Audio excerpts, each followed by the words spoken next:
Thanks for taking time to listen to this episode of the Real ResQ podcast. Take a minute to go to therealresq.com to check out these and other great deals from our sponsors here at the Real ResQ. This episode of the Real ResQ podcast is brought to you by Breeze Eastern, the world's only dedicated helicopter hoist and winch provider. Axness, because when lives are at stake and conditions are challenging, clear communication is of the utmost importance. Life Saving Systems Corporation. We do our work so you can do yours. Tough gear for tough jobs. And SR3 Rescue Concepts, because you don't know what you don't know. Breeze Eastern. They dedicate themselves to our helicopter rescue world. Since the very first helicopter rescue in November of 1945, Breeze Eastern has designed and manufactured superior rescue hoist solutions. While much of the technology and the unique mission requirements have changed over the past 75 years, their commitment to the rescuers, the operators, and those being rescued has not. Contact them today by visiting them at breeze-eastern.com. The Axness PNG wireless ICS system can bring cutting-edge wireless intercommunication system technology to any aircraft. The PNG system can be fully integrated into an existing ICS system or can be carried on and off as a mobile base station. They can go anywhere at any time on any aircraft. Plus, with the strongest and most robust waterproof handheld on the market, this system can take a hit and keep working.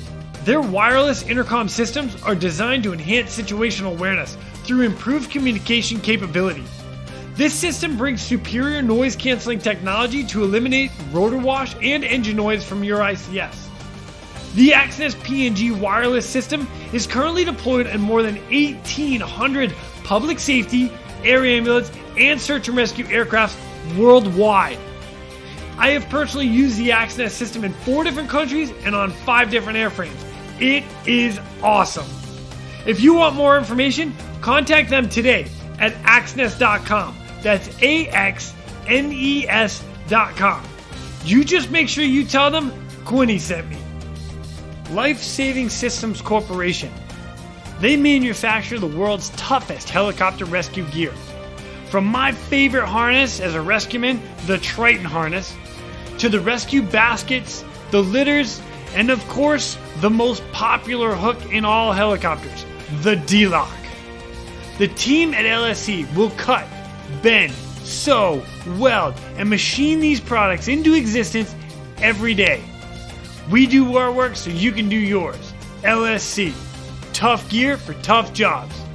Check them out today at lifesavingsystems.com and follow them on Instagram at Rescue Gear. That's at ResQGEAR. And SR3 Rescue Concepts is a training company that can help with your helicopter training, a standardization and safety check, or maybe just an audit or an FAA refresher. They are here to bring your agency up to date with the most current techniques, rules, regulations, and equipment. The training staff is awesome. With the certified flight instructor pilots, experienced crew members, which I am happy to say that I am one of them, they offer training in rescue, medical, tactical, firefighting, ground operations, and night vision goggle use. SR3 is also partnered with Petzl to assist with personal protective equipment and the highly specific Lazard. SR3 also goes beyond the helicopter world as they provide high-angle rescue training and tactical medicine training. Contact them today at SR3RescueConcepts.com or over on Instagram at SR3_rescue.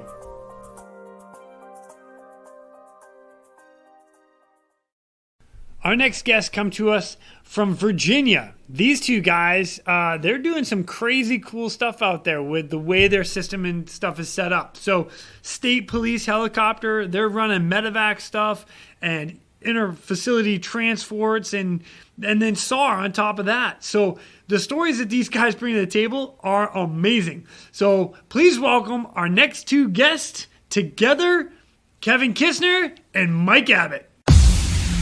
My name is Jason Quinn. I am United States Coast Guard Rescue Swimmer number 500. These are my rescues and rescues from those of us that put our lives on the line every day so others may live. This is the Real ResQ Podcast.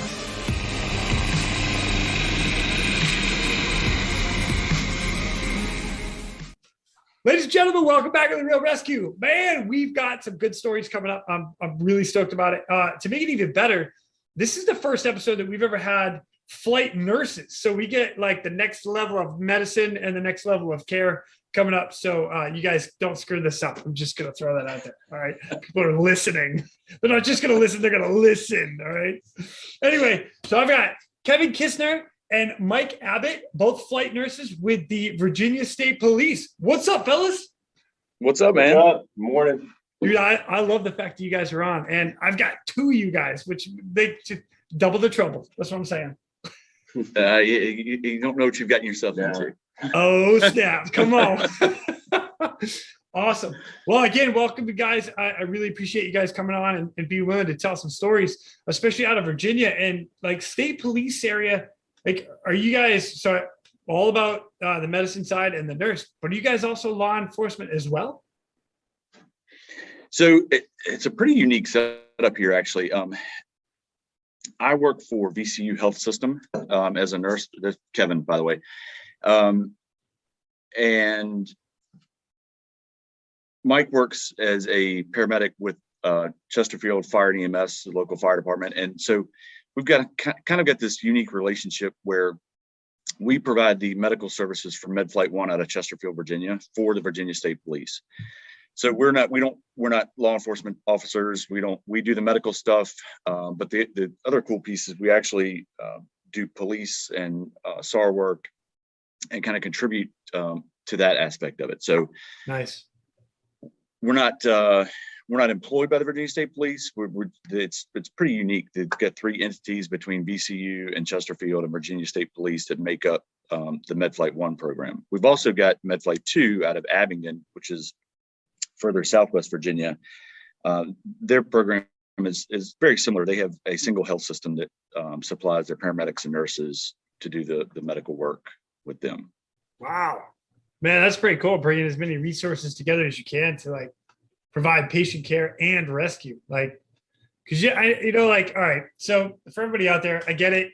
There are hills on the East Coast. There are mountains on the West Coast. But those of us from the East Coast, we call them mountains, right? It's the Appalachian Trail or Appalachian, depending on what part of the country you're from. All right, those are mountains to us, even though they're hills to the West Coast. Whatever. They are, yeah. Yeah, they're tall. Okay.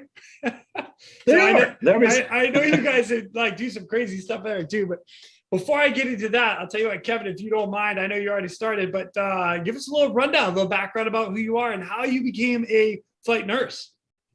Yeah, so I started my career. I've been a flight nurse for almost 17 years. I started my career as a firefighter paramedic, and actually was in my senior year of high school and almost pulled the trigger on the Coast Guard. Wanted to go in the Coast Guard. Thought that's where I was going to end up, and I kind of took a pretty sudden turn. It was what I wanted to do, was go to paramedic school. So I went to college and got my degree in paramedicine and started working. So I grew up just in Dinwiddie, Virginia, which is just south of Richmond, and then went to Roanoke, Virginia. You're familiar with that area, to paramedic school. Came back to Central Virginia and worked for a couple of years as a firefighter paramedic. Actually used to work for Chesterfield, but I always wanted to fly. I always wanted to be a flight crew member. I was like, that's what I want to do. So I ended up going to nursing school. Went back to Roanoke, went to nursing school there. Worked for several years in the level 1 and the ER in the level 1 trauma center in Roanoke, and then got hired with the flight program that I kind of grew up admiring in paramedic school and Carillion Clinic lifeguard. So I flew with them for 10 years and thought, like, all right, I'm moving out of the fire and EMS world, and that's where all the high speed kind of, I got out of firefighting and got out of the rescue stuff, and I was like, "That all right? I've missed my window, but that's okay. I love my job and I love what I do." And then almost 7 years ago, pretty close to the date, actually. Ooh, I got a nice. call and said, happy anniversary.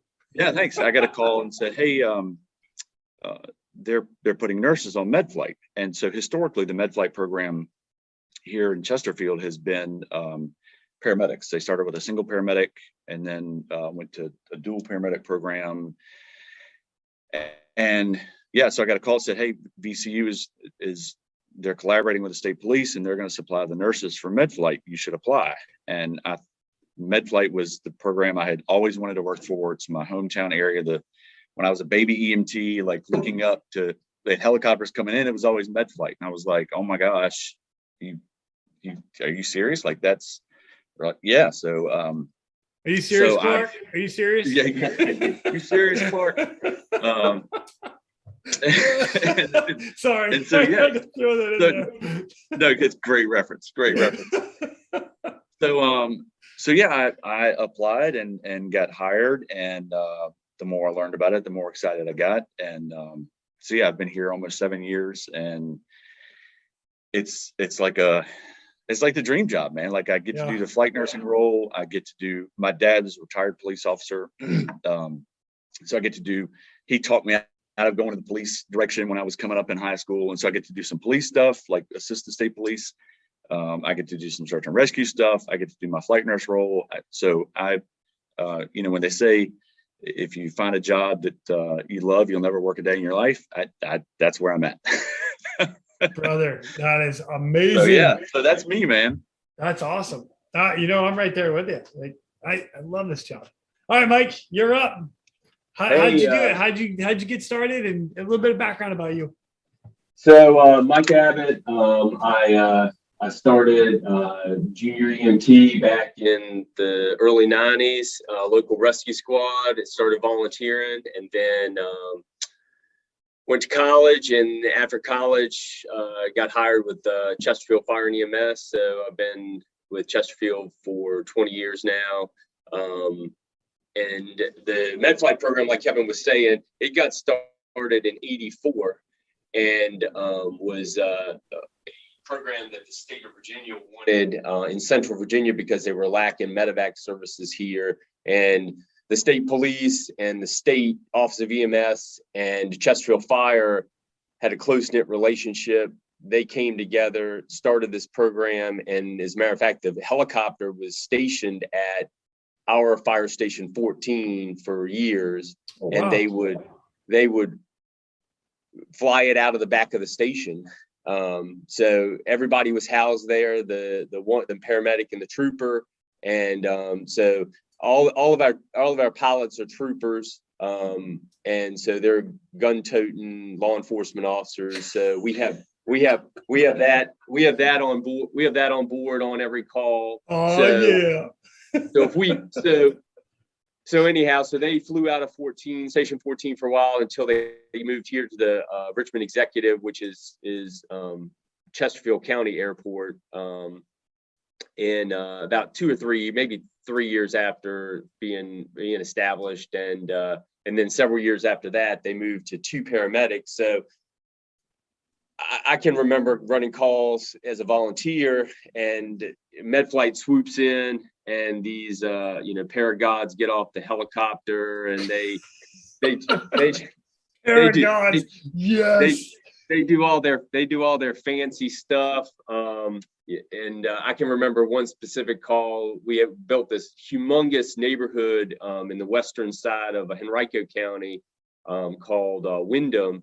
And they were building this house, and this worker was up on the roof, and he fell probably 3 stories off this thing and was in real bad shape. And we were, at the time, that was BFE. That was out in the middle of nowhere for us as the rescue squad. Now I got the reference. I got it. I got BFE. now that's like Metro Richmond. I mean, that's like nowhere. I mean, you can get to the trauma center in like 7 minutes from there. But back then, the highway systems weren't what they were. They didn't have the units out there. So we call for MedFlight. He swoops in, and at the time they were doing chest tubes. Wow.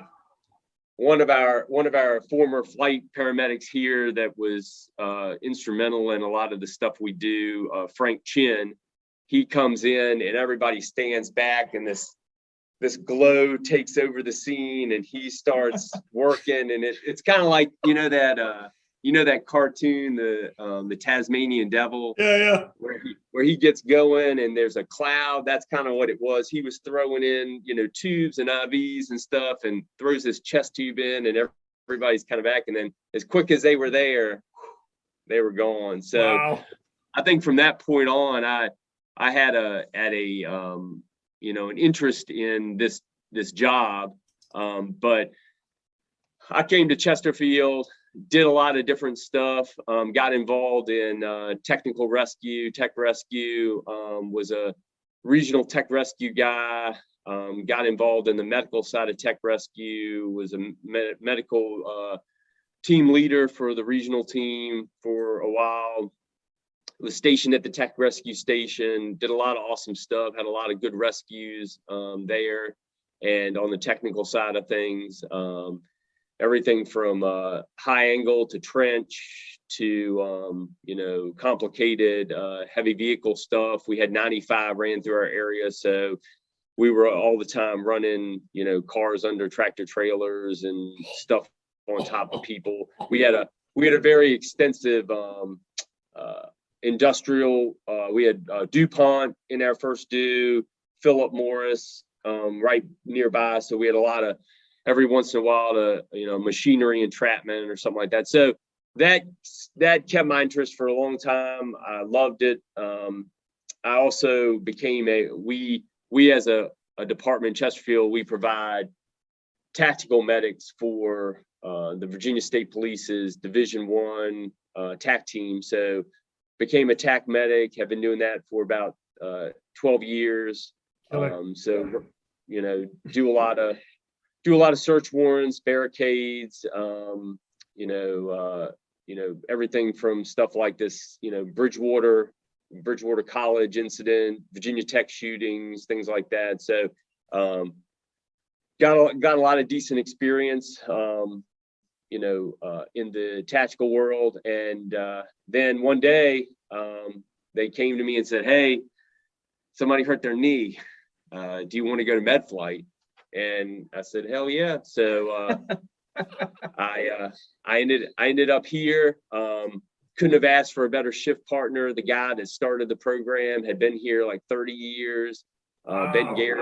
Ben Gary knew anything and everything there was to know about medevac and scene work, both the good and the bad, how to do things right and how to do things wrong. Because he had done it. He had done it in everything from a long ranger to a jet ranger to a 105, 407, 117, 145. He had done it all, configured them all, flew 3 patients in a jet ranger, that kind of thing. So he was it. And so worked with him for a while, and then they reduced our staffing here at MedFlight from Chesterfield side from 2 paramedics to 1 for budgetary reasons. And then the state police reached out to VCU and hired VCU nurses, and we've gained a huge skill set there. A lot of these nurses that we have ICU. All of them have ICU. A lot of them have emergency experience, and a lot of them have first responder paramedic experience. So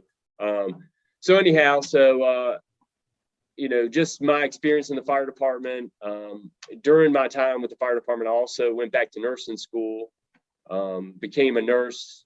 I worked at VCU in Bern for a while, Bern ICU, because I felt like that was kind of the best fit for me, being in the fire service, and loved it. Had a lot of great cases there I worked with, a lot of high acuity stuff, and learned how to be a nurse. And then and I think that serves me well here. I feel like at times I can understand and talk some of the talk, but I think I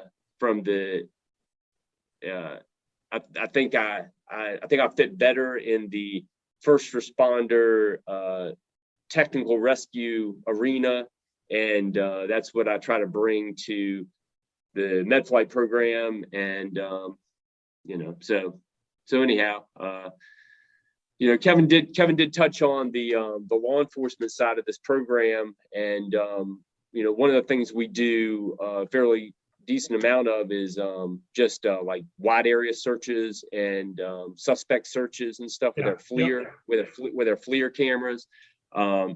So we all kind of got indoctrinated into being FLIR operators, riding the left seat of this bird, and we go out on a fairly regular basis looking for people that want to be found, and people that don't want to be found, and people that it's hide and seek. Hide and seek. I found you. And then people that are found and you just can't catch them yet. So some pretty exciting pursuits and things like that that we've been involved in.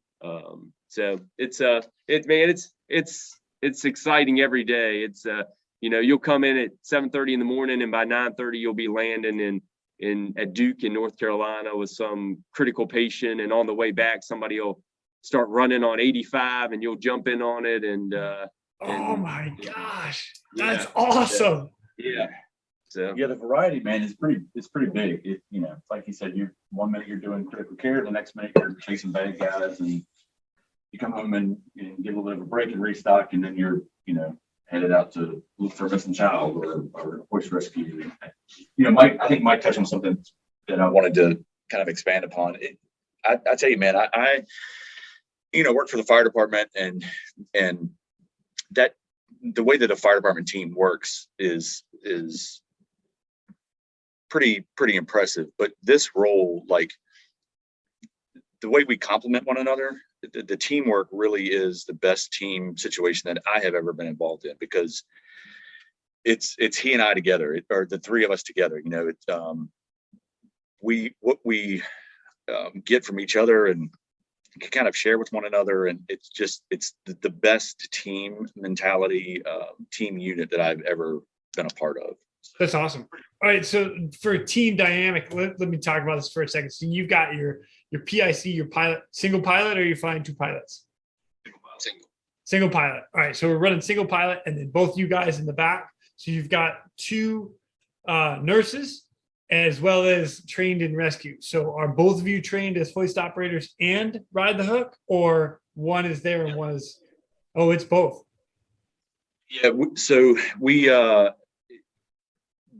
Because the role is so interchangeable, like I said, 1 minute you're chasing bad guys, the next minute you're doing transports. We get search and rescue. That's freaking awesome. We're pretty modular. I mean, if you look at our aircraft, it's not the typical, like when we're in a 407, it's not the typical medical 407 setup. We do some executive transports as well. So all of our aircraft are modular and can kind of be changed around as needed. So yes, we're both trained to do the hoist operator role as well as the rescue technician role. That's freaking awesome. I love that. I really, really do. And I talk about it a lot. I'm a hoist operator as well. I'm also a rescue guy. I love being able to do both. And there's so much value in having that. So when you're the guy on the ground, what the guy in the air has to deal with, and vice versa. The guy in the air is looking at the guy on the ground and be like, I know the shit you're in right now, and I'm sorry. I'm glad I'm in the air. And I didn't have a full appreciation for that until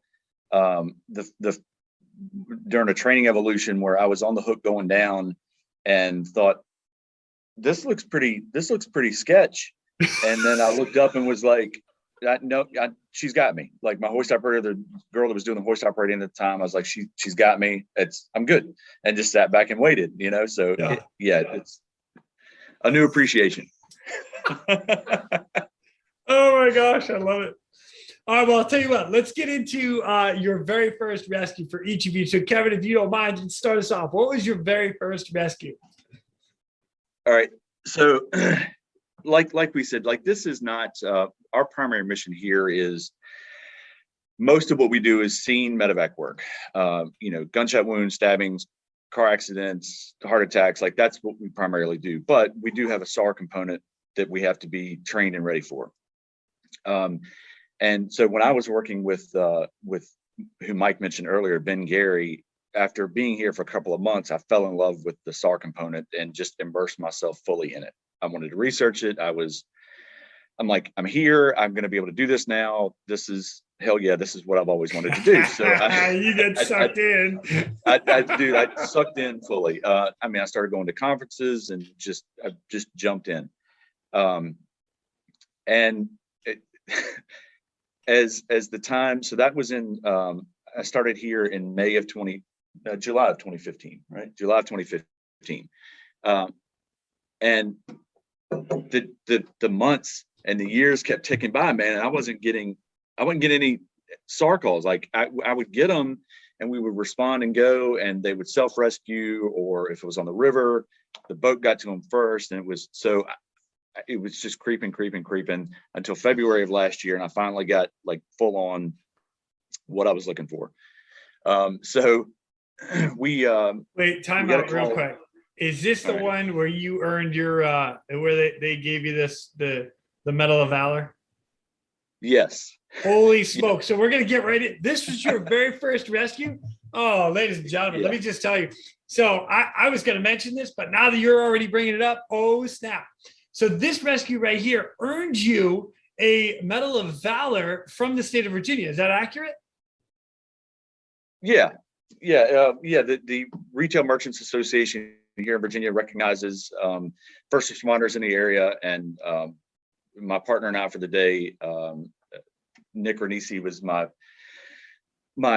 he was actually the rescue technician for the day. I was the hoist operator, and then our pilot, Vince Mancana, we all got a Medal of Valor award for that for my first SAR rescue. So here you are waiting years, months, years, and you're like, what the heck? When's it gonna happen? And then boom. Welcome to SAR, baby. Okay. Now we can get into it. I'm so excited. Yeah. So we got a call to and again, I've been built up and let down so many times, right? We get this call and they're like, hey, there's a hiker about 150 feet down off the trail, off the Appalachian Trail in Rockbridge. It's kind of on the line of Rockbridge and Bedford County. And so it was this time last year, so February of 21, super cold. We had gotten this warm snap. So it had snowed recently. We got this warm snap. And if you're familiar with Virginia, it can be 60 degrees one day and 20 degrees the next. And it was one of those days. So it kind of warmed up. A lot of the ice melted. It got cold again and then refroze. And so the pilot's getting some information. And the more he's talking about it, the more I'm thinking, all right, this sounds legit. Like maybe we'll actually get there. So we reconfigure the aircraft, get all of our equipment, and the flight out there was it's about a 40-minute flight. But the good thing is Lynchburg Airport, where we also have just an aviation base for the state police, we kind of planning out there. Right? So we're gonna fly out. We're gonna go to Lynchburg, refuel. So we got plenty of fuel for the mission, and then head over and kind of get a brief. So we're kind of game planning and getting more information as we go. The initial call, you initially like, oh, this sounds legit. And then something happens, there's self-rescue that, the initial call, whatever's initially said is not what's going to happen when you get there. Yeah. Right.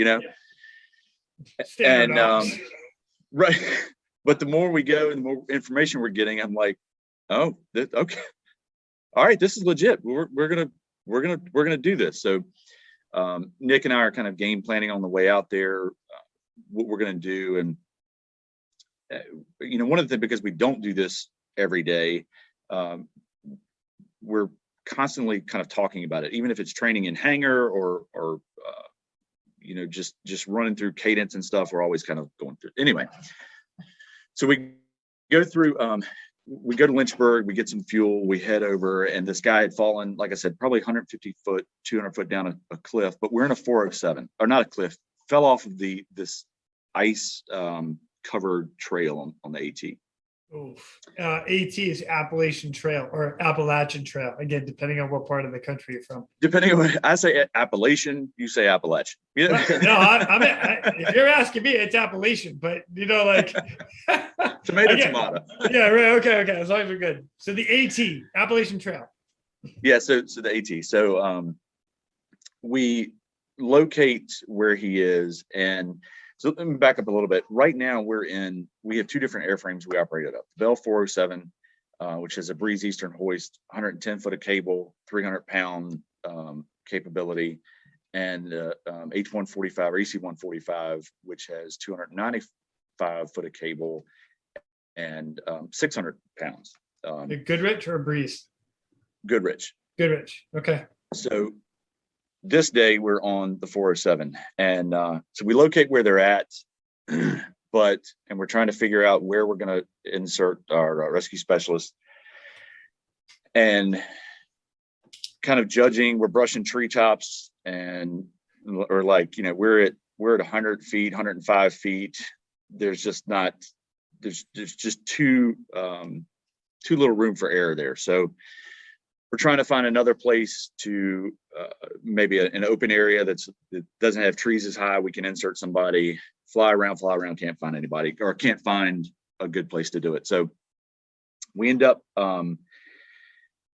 landing at the command post where they had people set up, and it took them, I think hours. It took them about 3 hours to hike in, 2 to 3 hours to hike into where this guy was at. And yeah, so it's 2 or 3 hours to hike in. Package, it would be another 2 or 3 plus hours to get out. So it's actually make it 3 to 4 to hike out if you had to hike this guy out. Yeah, when we actually asked those guys, how long would it take, given the conditions, how long would it take to get that guy out of there? And they were estimating probably 6 to 7 hours to get him out. God. Yeah, thank God for a helicopter. and that's hoping nobody else gets hurt getting him out of there. Oh yeah. That trail in that area is probably 20 inches wide, at the most, and it's got a sheet of ice on it that's angled probably at maybe like a 15 or 20, so it's not a flat. So you're trying your best to just keep your own footing. If you're having to carry somebody out, it was pretty treacherous. Jeez, man. Yeah. So we landed the command post and kind of tell them, hey, we're kind of limited right now, cable length, and they said, we've got some guys with some chainsaws. You want us to drop some trees? And kind of game planning with them. We loaded up some equipment and said, all right, yeah, if you guys can get to the ridge line and drop some trees on one side, on the I guess on the leeward side, then that gives us enough space to kind of come in and insert a rescue specialist that can then get to the ridge line, get the victim, and then we can hoist them out from there. So we loaded up. They said, hey, can you guys drop some equipment off? And we also have static line that we use just for kind of overhand equipment out of the aircraft if needed. So we loaded up some equipment, water, blankets. This guy actually had lost his shoes. So it was a Liberty University group of runners that, I guess, like trail cross country runners that were out doing a run and in shorts and t-shirt and 3 miles on the Appalachian Trail. And so in his fall down the embankment, he lost his shoes, so he was barefoot. So we're trying to find a size 10 pair of shoes that we can give this guy. Nope, I'm a 12. No, I'm an 8. Should have thrown me Crocs, put it in 4-wheel drive. Yeah.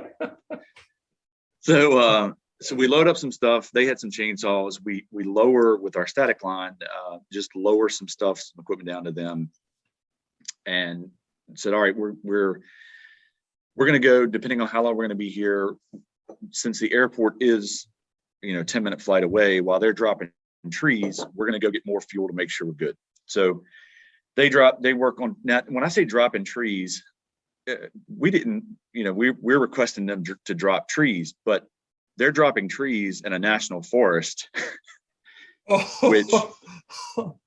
which at the time, nobody cared.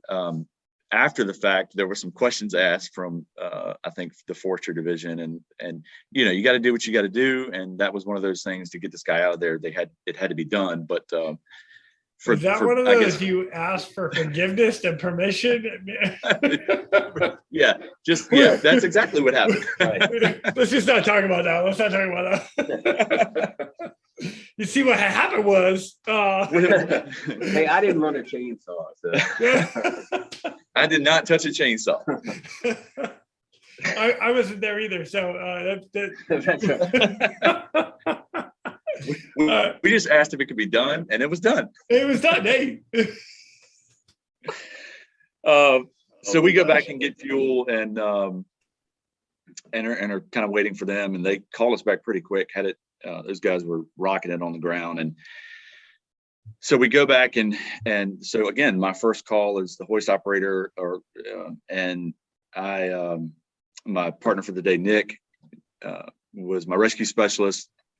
Hook him up and run through all of our checks. The plan was to go down, insert him with the bombing bag, and then tagline him out. What we kind of do is secure them to the rappel plate, because we can't. The 407 is tight enough that we can't bring them in the cabin, and then we just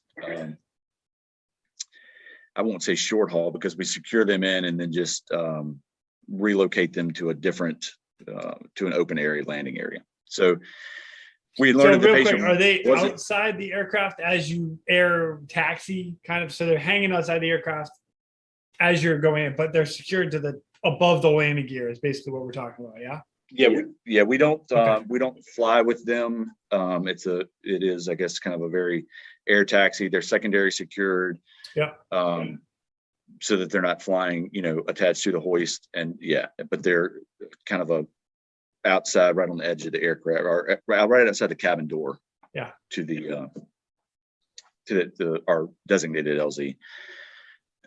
So that was talk about perspective and really gaining appreciation. You train for it, you get ready for it, and then so you're doing it. You're inserting your rescue specialist, and you're get him down there. They already had him packaged up on the ridge line. We insert the rescue Nick, our rescue specialist, down to the area that they cleared, and they dropped trees quick, man. It was like there were lumberjacks up there, Paul Bunyan dropping trees. Like, we thought it was going to take them an hour or two, and 10 minutes, 15 minutes later, they're like, all right, we've dropped 12 trees for you. Here's your spot. Wow. So we insert the rescue specialist, pretty straightforward and standard. He goes up there, gets him, kind of bring him back down the hill, and then extract the victim out with a tagline, and he's coming out, and just perspective, like watching, the stuff you train for and the stuff you're ready for and the stuff you like, the pucker factor is on, and I'm like, this is it. It's real. Like, this really is happening. I'm really doing this finally. And being able to clear the left side of the aircraft, being able to clear the tail, the nose, as we're below the tree line, looking in the trees. It was, like I said, it was a bit of a pucker factor, but it went smooth. We got him up to the aircraft. We did kind of run out of tagline a little bit, and that was partially my fault, because as the hoist operator, I'm working on getting him up, and Nick on the ground is got the tagline tight and no spin, and we've just got this slow drift back away from the ridge, just because once we were on, we wanted to clear the trees, and so we're slowly drifting back.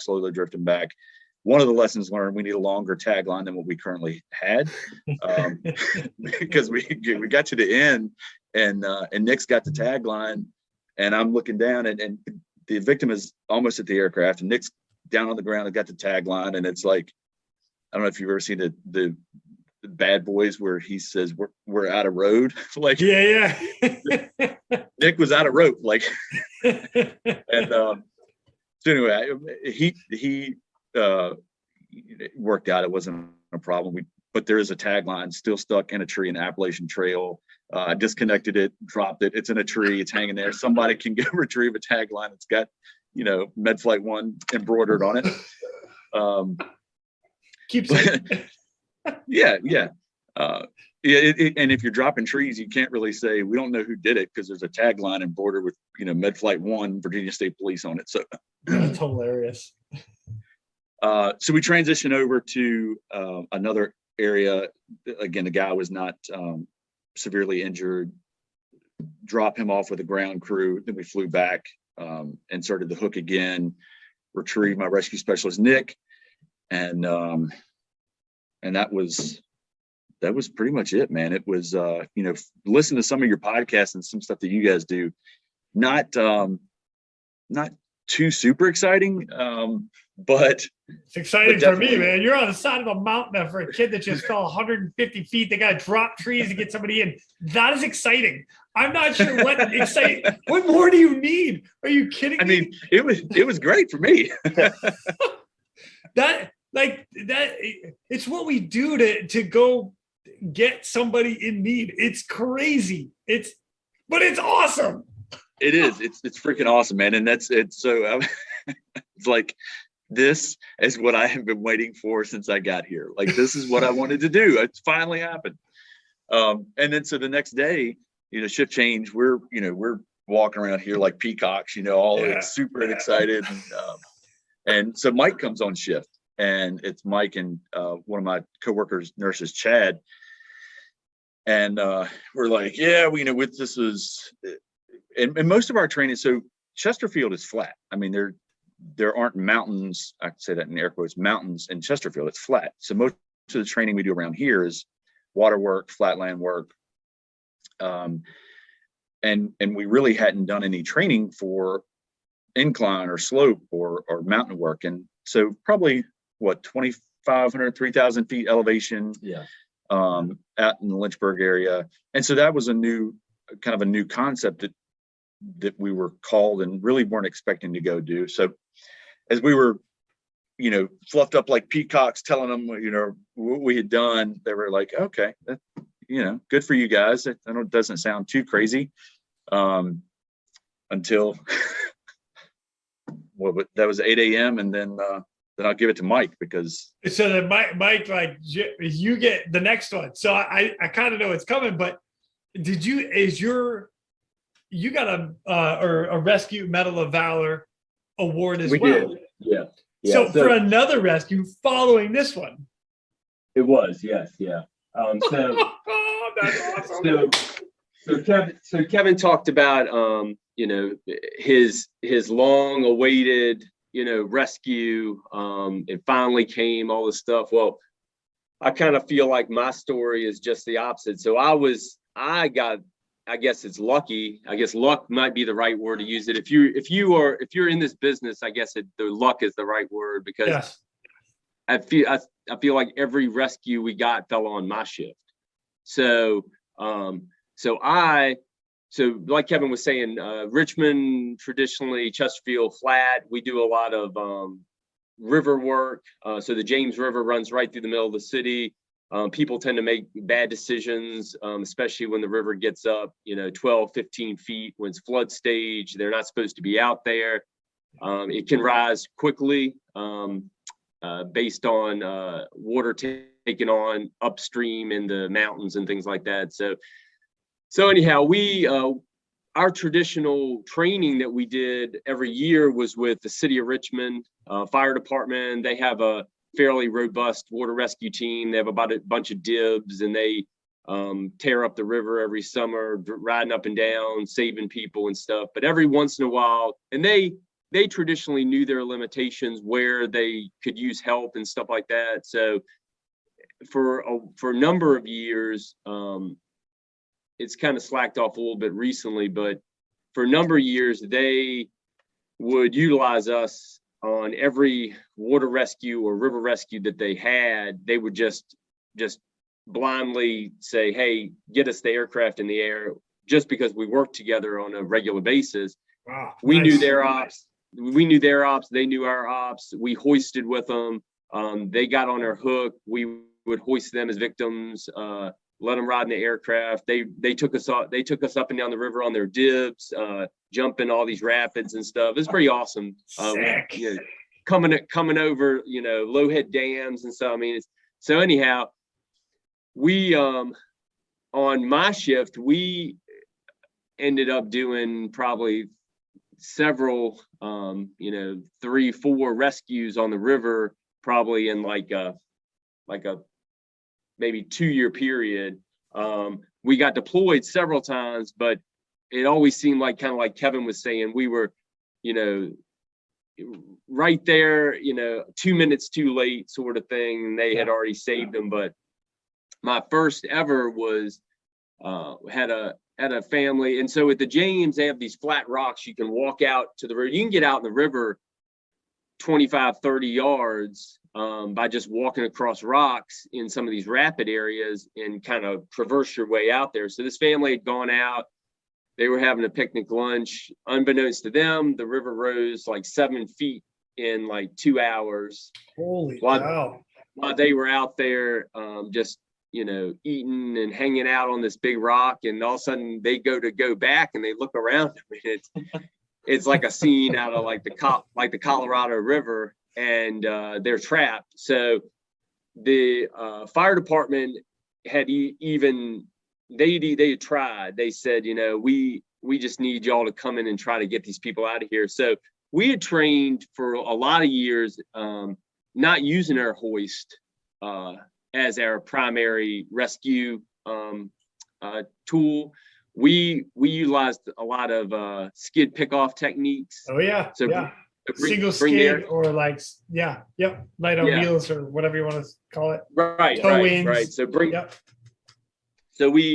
So all of our pilots were very comfortable with getting in there, tapping a skid, door comes open, you're tethered, you reach out, you bring victims in the aircraft, and then we fly to safety and make multiple runs or however it was. So that day we came in, I happened to be in the back. My shift partner was riding up front. We come in, the pilot's like, hey, I think we ought to just go straight in. Looks like we got a good spot there. It looks like things are getting worse for them. They had probably at that point, like a 4x4 area that hadn't been engulfed yet. It had 2 kids and a mom, and came in and stuck the skid right where we needed to, pull the kids in. Unfortunately, we had to leave the mom hanging onto this tree for the time being, because I just didn't have any more room in the back, and got the kids. Only took us maybe a minute to get the kids where we needed to get them. And a police officer was there to meet us, and we spun around, came back, grabbed the mom, brought her out, landed back where we were, and had a discussion with them. But so over the course of time, we saved everybody from that family to a dude that was, I don't know if you remember when Pokemon Go was real popular. God bless that freaking game. People would walk around with their phones in front of their face. They wouldn't pay attention to where they run into. People got hit by cars, all kinds of stuff. Well, this guy got stuck like waist deep in this like swamp mud, like in this remote spot of the river where you just don't get to easily without walking an hour down the train tracks. And we ended up getting in there and having to dig him out. And then we had a dude fall off a cliff right there. There are some little cliffs there. So over the course of, probably 18 months, 2 years, we had several opportunities to do some interesting rescue type stuff. But it wasn't until that February day that I had done a overland, primarily overland type rescue at 3,000 feet. And so Kevin talked about, we came in and we got every bit of intel we needed on how to do this rescue that day without knowing we were going to need it then. Awesome. Yeah. So we sat there. Come on. I was they were proud. They were proud. Yeah. So Hey, when this we- happens to we you, sat this there- is what you got to do. That's right. That's right. I mean, he had a, a whole, outline for me, and we just followed it. So we sat, sipped coffee, talked about the call. They gave us, a lot of details, who they worked with, their comms, all that kind of stuff, how they did it. And we just absorbed it. And then about midday, a call comes in. I mean, it was like deja vu. It's probably only happened to me one other time, and it was my shift. So we had a call one day for a child that had overdosed on some of his parents' medication, and we go to this remote airport in rural Virginia, pick this kid up. He's in bad shape. We do what we can for him, take him to the hospital. He survives. There's some, family dynamics, and next shift day I come in, and the buzzer goes off, and it was almost like they were repeating the same call. So we go back to the same airport and pick up the same kid the following shift day for the same overdose. Same scenario, same everything. And it almost seemed like that had happened to me. So I'm sitting here thinking, like, this is only happened to me one other time. This can't be real. Like, somebody's got to be playing a joke. And no, but it really was. We went out to the same area of the state, Bedford County, Rockbridge County, same ground rescue crews for the most part from the day before, same distance in, same trail, icy, and but the distance in, I think, affected them, and the number of people they had that day affected them getting to the victim as quickly as they did the day before. I don't know, maybe they had celebrated their rescue the night before and were coming off of a party or something. Maybe they were a little slower that day. I don't know. But my gosh. I mean, fantastic guys. I mean, they know those mountains, they're excellent at what they do. They got in there, did the same exact thing they did for Kevin and Nick. Only thing is, it extended our operation into nighttime. So all of our rescue ops were done under nods. So we did. Well done. So yeah, which we had done before. The year before, another colleague and I, Shannon, had done a hoist rescue out of Nottoway County, where we had some folks trapped from floodwaters of Hurricane Michael at like 2 in the morning. We did it under nods, and I remember, it's not something we have trained on it, and it's just not something that you are, super accustomed to until you do it a bunch. And I remember Shannon, she looked down into this hole where these guys were on this car, and she said, "Man, this is dark." And I looked at her, I got on my, and I said, "Well, you might want to flip your nods down." And she said, "Oh, crap." So she flips her nods down. She's like, "That's much better." But NVGs, they are a beautiful thing. It's amazing when you get them on. It is. So Chad on our call in Rockbridge, he was the hoist operator. I was the rescue technician. So flip flop from Kevin and Nick. So I got the perspective of going down. They cut some trees for us. I went down. We put him in the bombing bag. Guy had suffered a head injury. He was altered, but still talking to us, had some orthopedic injuries, a fracture or two. He had fallen about 150 feet, tried to self rescue, and then fell 300. So yeah. So he had made an attempt to get out of where he was and got probably halfway back to where he needed to be and lost it again. And it sounds, I guess for people that work in these terrains, they understand this kind of stuff. But once you start going, it ain't no stopping you. The only thing that stops you is a boulder or a solid tree. Even these saplings that were there, you just cruise over top of. It's just so steep and so icy that you're moving. So they luckily got him, stabilized where he needed to be. We hoisted him out. Our tagline worked better. It broke where it needed to break in the weak link, and they flew him off, got him to where the only hang up for us was comms. Where their comms worked well, our comms stopped working.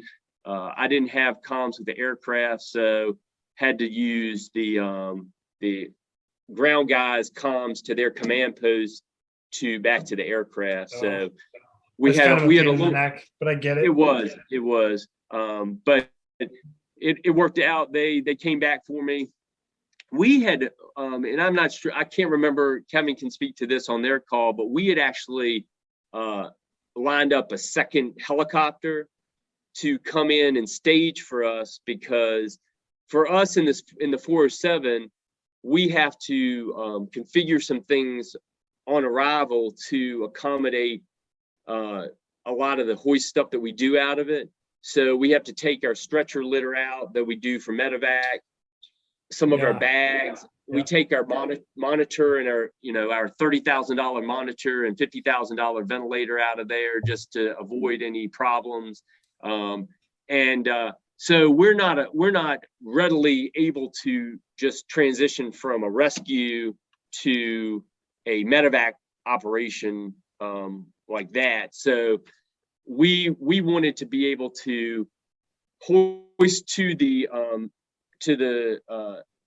casualty collection point, and then have him immediately taken to the hospital without delay of us having to come back and reconfigure and stuff. So we had another helicopter on standby there, and the ambulance took care of it. And we made sure that the ambulance we were getting had a paramedic on it, so we didn't delineate from the high level of care. They got the patient in the ambulance and proceeded to the other LZ. So it was seamless. It worked well. Everybody, I think for us being a night operation, safety is always a big factor, but I think for us, we kind of slowed down a little bit more than we normally do, and kind of took in the sights, and it worked out awesome. I honestly, after the fact, am glad I was not the hoist operator. I'm glad I was on the ground. I'm glad, even though I was dangling, below the aircraft, I have a lot of appreciation for what Chad did, looking down into that darkness with those nods and trying to make sure I got to where I needed to be safely. So that's pretty awesome. So then the next day you can come to work and look at Kevin and be like, yeah, but we did it at night, and then walk away. Right. I'm sitting at home. I got a glass of bourbon in my hand. I'm sitting at home that night that they did theirs. And I get a text that says they're doing another one in Rockbridge County, and I was like, another what? And they're like, they're doing another hoist mission, same area. And I was like, come on, man. Like, no, they're not. And so I pull up the scanner and I'm listening to, I'm like, holy crap, they're right. Exactly. So I had a glass of bourbon and listened to their operation while they were doing it the 24 hours later. I think for us, we were kind of the front end of about a six hoist call run that we had. So we were probably 1 and 2 of 5 or 6 that we did in February of this past year, in that immediate area. So we got some notoriety for that, and people learned about what we did, which before I don't think was as readily known. And it seemed like every call they went on, we got the tap and got to go. And they hoisted, several of our crews hoisted people out of some precarious spots on those mountains that I think we had maybe five ones we got out, and then one was one that was a recovery, and we didn't do that unfortunately. But happens. So a quick question for you guys is, first of all, amazing job for you guys and your crews coming in there to get the rescues, and people falling. Kevin, I know you said it, you're like, oh, it's kind of benign. No, bullshit. That's freaking awesome. And those guys are in trouble and they're calling for help, and you guys are coming to get them. The fact that they got to hike 2 and 3 hours in just to get to the patient, I'm all about a helicopter. I know it costs more money. I know, I get all that.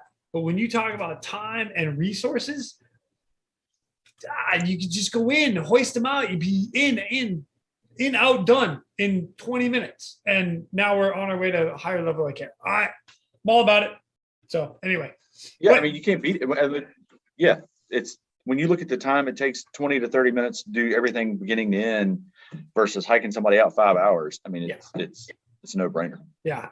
And anybody out there that's listening that doesn't realize that, man, find the local guys that have a helicopter. Somebody's got a hoist. It's starting to be a thing. Like, New Mexico has theirs. Arizona has theirs. Virginia's got theirs. It's out there. Like, you just got to make a call. You got to know who to call. But question, so when you guys go down to the scene, what are you bringing for equipment as far as medical equipment? You said the patients were already packaged, but are you bringing a full ALS kit with you? It's something that we're kind of discussing and looking further at now. There's been a transition and a growth of our hoist program over the past. We've slowly grown over the past, I think, say 3 to 4 years, but over the past 18 months, we've gone kind of from this slow, kind of gradual growth to, going to the moon, which is what we hope our crypto does, but different story. That was great. But so we've had this tremendous growth, and while in the past I think we've looked at we will provide everything. We've got to transition from rescue mode to patient care mode. We've kind of gotten into the mindset if you're in rescue mode, we've got other resources available in the area. You stay in rescue mode, right? So we're evaluating. We haven't taken. It's not something that we typically have gone down with an ALS bag because we're in rescue mode. We're looking at that. I would say, and Mike can chime in, but I think we're looking at, how much do we take down? Because I think you can go down the rabbit hole of, well, what if they need an IV, or what if they need medications, or what if they need air? Like, you get to a certain point where you go, you can't take everything with you. Get them in, or get in there, get them out, and get them to somebody else that's already ready and waiting on the ground. And the guys on the ground that were there have kind of the basic stuff anyway to manage them. So we're not taking a whole lot in right now. We're kind of evaluating that internally to figure out how much do you take, and do you want to go down that rabbit hole? Yeah. So for me, coming from a tech rescue, tactical rescue type world, I have the stuff that I have on me, on my body, and it's pretty much been the same as I operate in the tactical world, on my vest and stuff. I have the basics, nasal airways, chest decompression type capabilities, my stethoscope, a couple of like Mylar blankets, things like that I carry with me, flashlights, and I'll do the basics for people, and use that as a level 1 kit until I can get them, where I need to be.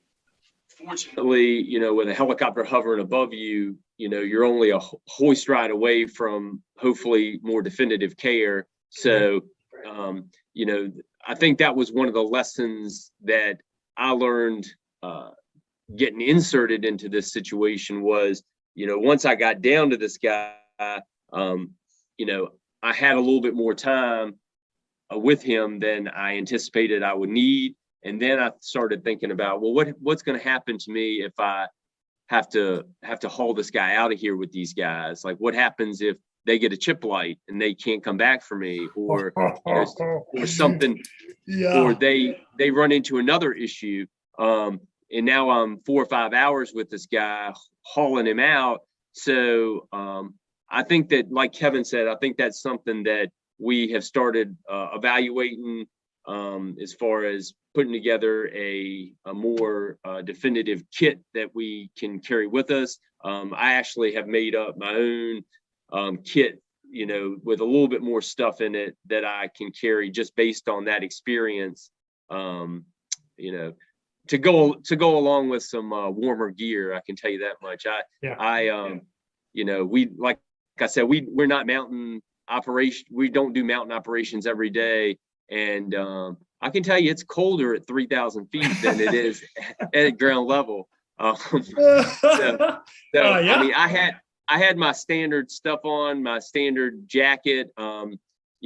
This past year we transitioned to Massif Jackets that are incredible. I mean, those things, I don't know how they do it, but I can never get too cold and I can never get too hot in that thing. I wear it on every call I go on.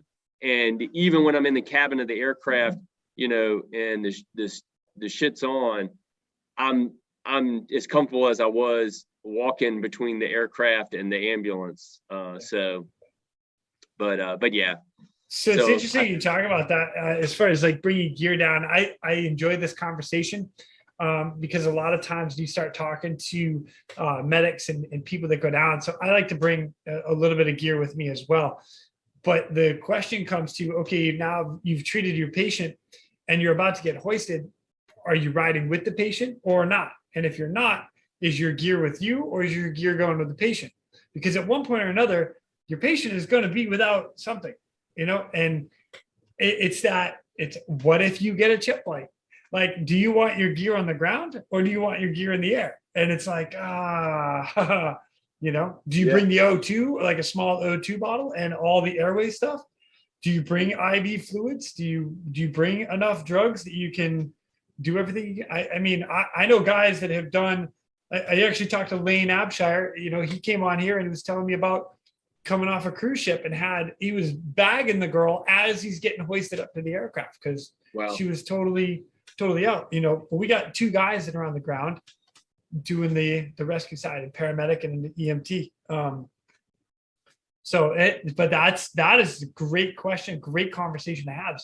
First, what are you going to bring? And the what if, and the basic of the what if is what happens if the helicopter leaves without you or the patient? Where's your gear? So yeah. Let me know how it goes out for you. All right, call me later. Yeah, definitely. Man, wow. Yeah, Wow. The what ifs, man. Like I don't know. And so right now we haven't. We're not doing double ups yet. We hopefully don't talk about it. I'm gonna say it. He's gonna say it. Right. Jinx us. Hopefully, fingers crossed. In the next 6 weeks, we're taking delivery of a 412, which will change how we operate overall because we won't have to be as modular. Everything will always be on the aircraft all the time. Double ups will then become an option. And so I think that will also kind of push us towards, all right, how much are we taking down and what are we going to, if you can double up. And I think that's the beauty of having, a flight paramedic and a flight nurse. If I'm the rescue technician that's inserted and send somebody up, but I've got to remain on the ground, Mike can handle them until he gets to wherever he's going. So more to come on that. We'll see, but hopefully. Man, I like where it's going. I like the conversation. Yeah. Hey. Man. Well, good for you guys for everything you're setting up. And actually you've got another rescue, like you touched on a little bit a minute ago there, Kev, and it was based on another like Medal of Valor award that you earned from the state of Virginia for the car in the river. Is that accurate? That's Mikey. Yeah, Oh, Mike, so sorry, Mike got that one. Sorry, Mike, I switched you guys. My bad. That's all right.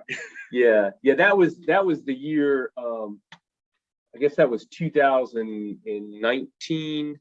So the year before, maybe 2019, I think it was, Hurricane Michael came through, and 2 or 3 in the morning, some folks tried to drive across a bridge they shouldn't have driven across, got swept up, trapped, and were 3 of them standing on top of a car, huddled together, and we went in.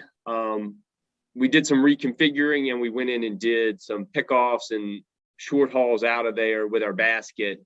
The first time we had used our new basket, which is the kind of the standard, Those are collapsible Coast Guard? collapsible Coast Guard Oh, basket.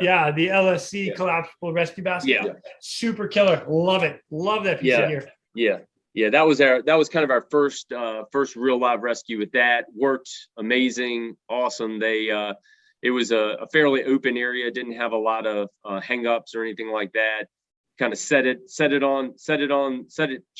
where it needed to be, and we were in and out. Did three runs and dropped these guys off, and I think one of them ended up off the roof of a car. Yeah. I think one of them ended up in a foot pursuit with the cops afterwards.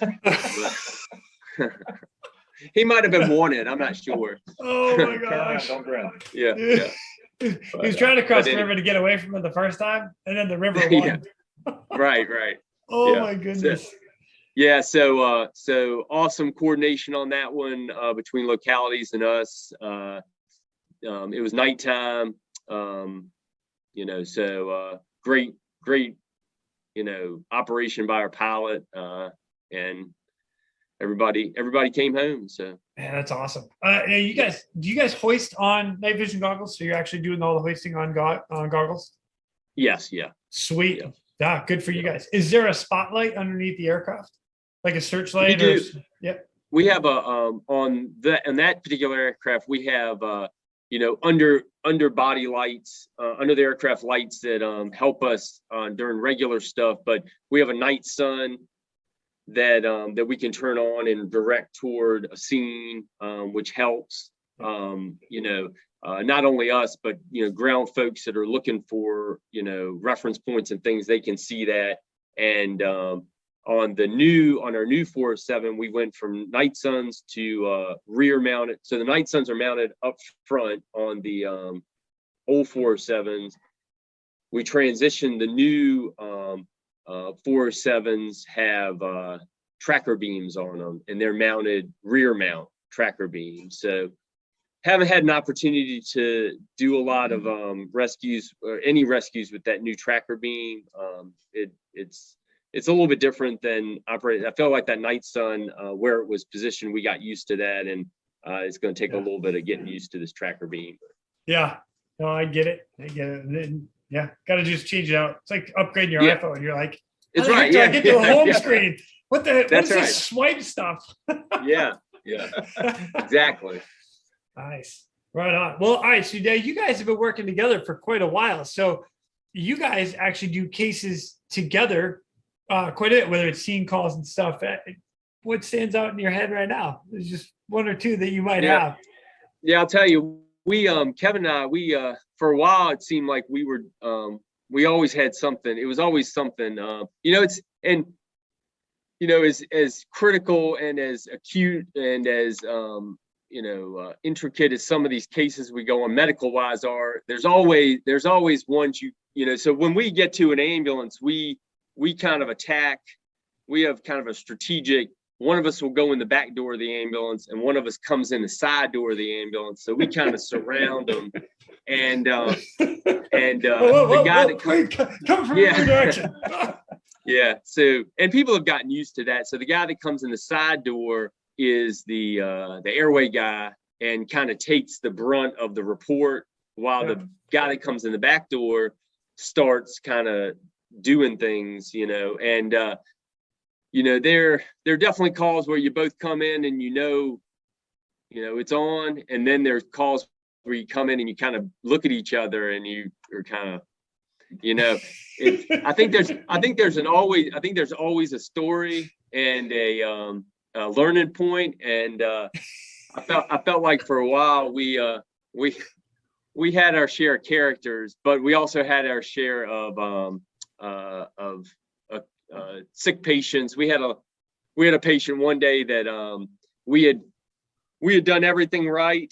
It was going well, and loading people in that 407 always adds a element of surprise at times, depending on how many people you have helping you, kind of how large the patient is, that sort of thing. And as we loaded this lady in the helicopter, the crew kind of gave us a, thanks, started walking away. And just about that time, I'm off of comms at that point. Kevin is in the aircraft. He starts kind of waving to me, and we realize she's in VFib.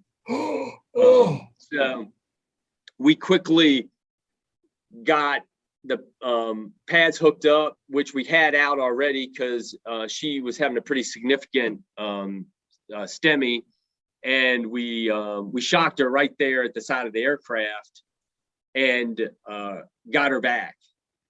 So I start waving at the crew, and they reciprocate by like, see ya. Bye. Yeah. Bye. I'm lost. Yeah. So I gave the universal CPR sign. They came running back.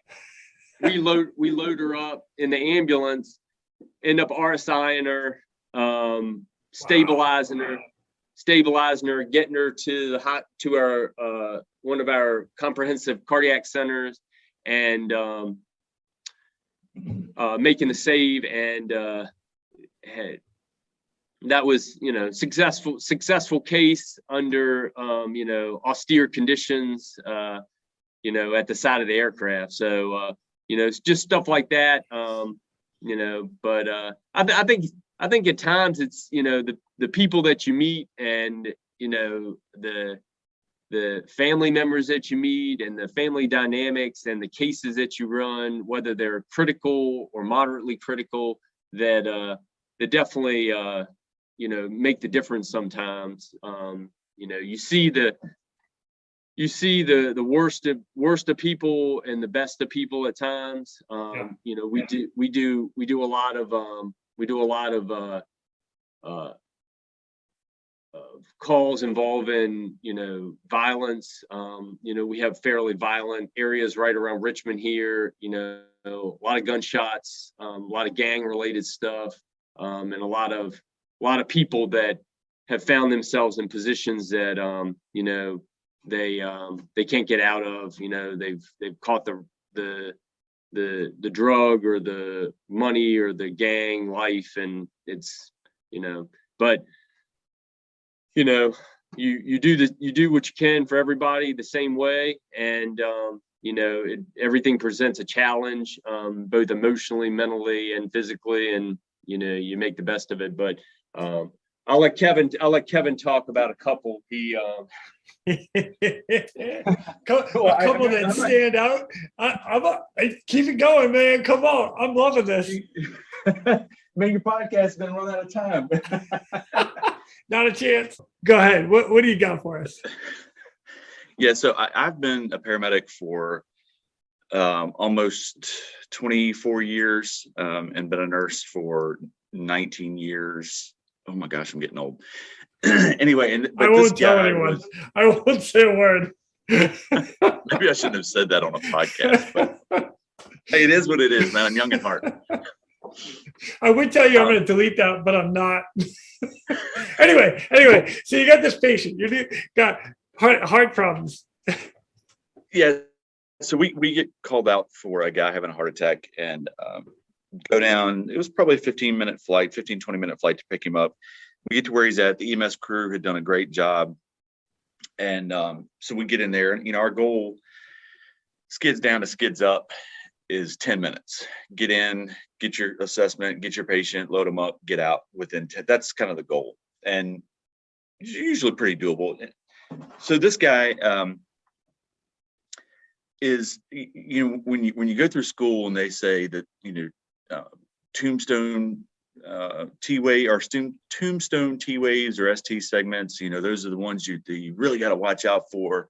And they are, but it's not always the presentation that you would expect. You think if this guy's having huge ST segment changes and he's having this massive heart attack and he's sweaty and he's pale and he's hypotensive, like that's a guy that's going to arrest on you, which is not always the case. Yeah. Hey, hold on. Let me help everybody that's not a nurse or a paramedic out with everything you just said.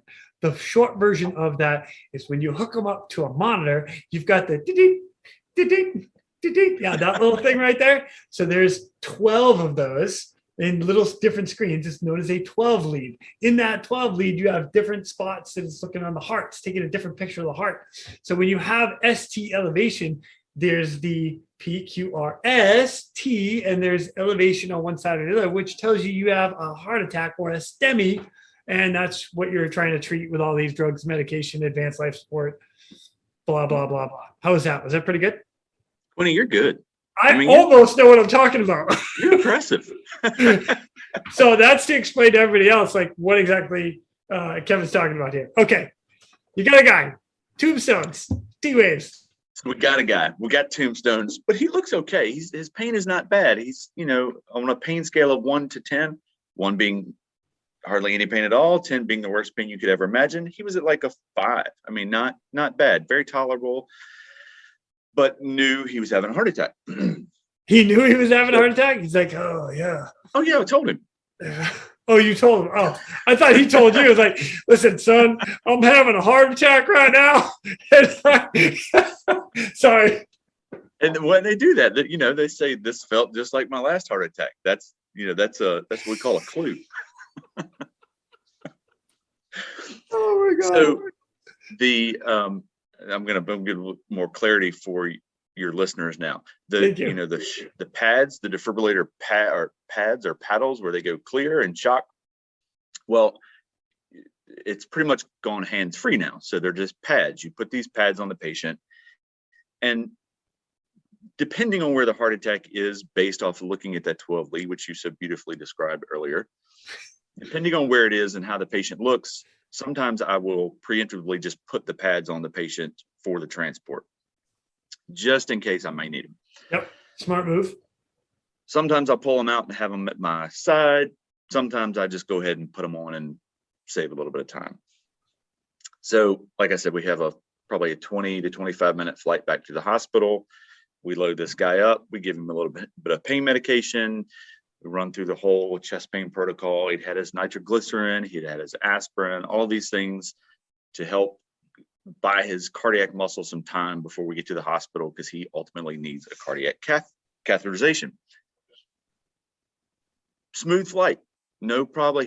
Pain had gone down to like a 3. And I'm sitting at his head in the 407, and I'm looking up. Our monitor's mounted directly over the patient's waist. And so I'm flying, airway seat, my partner's at the right. And I look up and he goes into VFib, and which is it's where your heart basically says, I'm done. I'm dead. And you get a little bit of time where it doesn't, the top part doesn't speak to the bottom part, and it just kind of goes in crazy rhythm, and you can shock it, you can defibrillate it to get it out of that back into a normal rhythm. So we did. The pads were already hooked up. Nice. Try to stimulate, make sure, check, do all the things, charge, shock. I'm clear, you're clear, everybody's clear, shock, boom. Oh my God. He like jumps up. I was like, whoa, it's okay. He's like, what the hell was that? I said, I'm trying to explain to you, your heart stopped there for a second, buddy. We kind of shock it back in place. You okay? He's like, yeah, I'm okay. I'm fine. 30 seconds later, he goes into VFib again, goes completely unresponsive. Lay the head of the stretcher back again. Charging, I'm clear, you're clear. Hit him again. Oh my gosh, wakes wide awake again. So now you're thinking, in the helicopter on the way to the hospital. I on the way to the love it. hospital on ICS, so my pilot can hear everything that's going on in the back. And at this point, we said, "Hey, Dave, how close is the next closest hospital instead of the one we had intended to going to?" So at this point, you're thinking, he needs an antiarrhythmic, right? Yeah. And amiodarone is the primary antiarrhythmic. But for those of you that don't know, if you've ever tried to pull up amiodarone, if you have to pull it up very gingerly and very slowly for your bolus, because if not, you get this big giant syringe of bubbles. It's very soapy like. So it has to be very tailored and slow and nice and cautious and not rushed. And in a helicopter where you don't have a lot of space, one of my coworkers calls it the junk drawer mode, where when the in the back of a 407, when you get everything out, when you get one or two things out, everything is everywhere and there's nowhere to move. So we've gone full on junk drawer. And when you're full on junk drawer, you don't have room to pull things up. But it's very, very busy. 20 seconds later, he goes into VFib again. Unresponsive, like out. VFib, dead. Shock him again. Wakes up. Knock it off.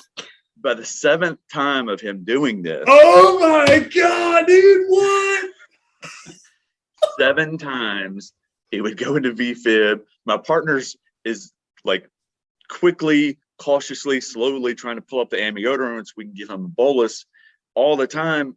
Like every time he would go into VFib, we'd shock him, hoping that he would come right back out of it, but also thinking we've got a lot of other things to do after that. So by the 7th time, we had diverted and landed at another closer hospital to get some more assistance and space and room. And he said, time number 7, he goes into VFib again. And at some point, like over the years of doing this, at some point they don't come back out of it. They don't wake back up. Right. I mean, 7 times is the most I have ever done where I have shocked them, they've woken up, shocked them, they've woken up. I mean, and you'll have to correct me if I'm wrong, but in your first one, you might not have it maxed all the way out. Depending on what you're using, whether it's Zols or Life Pack, like you can have it. Right. You can have it at a lower setting. Boom, shock them, they come back. Then you turn it up if they go into VFib again, until you get that 360 or 360 on the Life Pack and 300 on the Zol. Yeah, unless you're biphasic. If you're biphasic, it's 120, 150. Yeah, okay. But yeah. And so the 7th time we're on final to the hospital, which is not far from the original hospital, but again, needing more help, more room. They had a cath lab. Maybe we just go here and get this guy the help he needs. The 7th time he goes out again and we charge it and shock it again. And he wakes up and, pardon my language, earmuffs kids, if kids are listening, he goes, "Son of a bitch. What are you guys doing to me?" And I said, "Buddy, I'm really sorry. I know that hurts." He's like, "Hurt? Why do you keep doing this?" So we tried to explain to him, "Sir, your heart has stopped 7 times now, and we were able to shock you back into a normal rhythm each time." He's like, "I'm glad to be done with you guys." Sorry, pal. Yeah. And yeah, so somewhere in that time period, he got and back and forth of defibrillations, he got a dose of amiodarone, which significantly helped his refractory VFib stents. And but he was not very happy, and it was a pretty impressive story because it was the first time in my career where I've shocked people a lot of times, many times, but never 7 times in a row where they have gone unconscious. You shock them, they wake up and go, "What are you doing? Why'd you do that? That hurt. Leave me alone." That's pretty impressive. That's good. I like that.